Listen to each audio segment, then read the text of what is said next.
it would do like that. It went like that. So anyway, so I'm interviewing him. You're saying this all audio too. Oh yes, I'm so a lot sorry. of people Yes. listen. So it just shot straight up in the air. It didn't go like a saucer skimming across the water. It just shot straight up in the air. It shot straight up in the air, and he said it was so big that you could have easily landed an airplane on it. So anyway, so I'm interviewing this. I'm interviewing other police officers, and I'm investigating this case for a couple of years. I put a lot of it in the part I'm about to share with you right now. I didn't put in the film because I couldn't.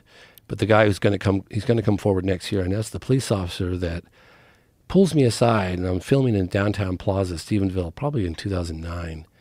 And I was standing there doing some filming with Ricky Sorrells, and it was like kind of like on our lunch break, and this guy walks up to me, I'll never forget it, and he whips out his badge, and he's like, you James Fox? And I was like, oh God, what did I do?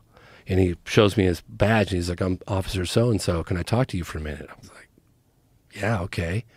So I go off to a cafe. He sits with his back to the wall, and he's seeing him coming forward, and he says, everything Ricky Sorrells is telling you is true. I want you to know that. I said, how do you know? He said, we all watch it, the entire police force all watched this thing, and it was like a department store. I pulled out my radar gun, and I shot my radar gun at this thing, and it was doing 22 miles an hour. It was floating like a city. It was absolutely colossal. He said, one of my mates took dash cam footage of it, and one of his biggest regrets was it ended up at the local Air Force base, and they took it.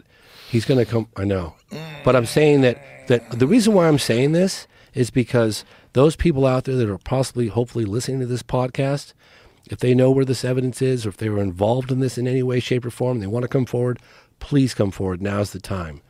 So that's an incredible case, Stephenville, Texas. Did you find the audio recordings? Yeah, which I've actually found a couple of them. And yeah. Which one specifically? They'll say so-and-so took a photograph of it. Oh, sorry, of the it's the 2006 O'Hare UFO incident.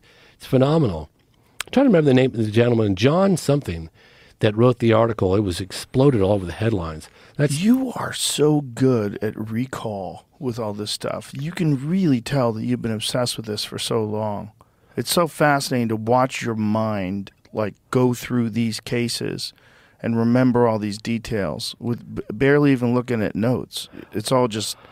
I have... Every time I get up and I do something like this, Joe, I'm representing all the witnesses that have trusted me. Sorry. I'm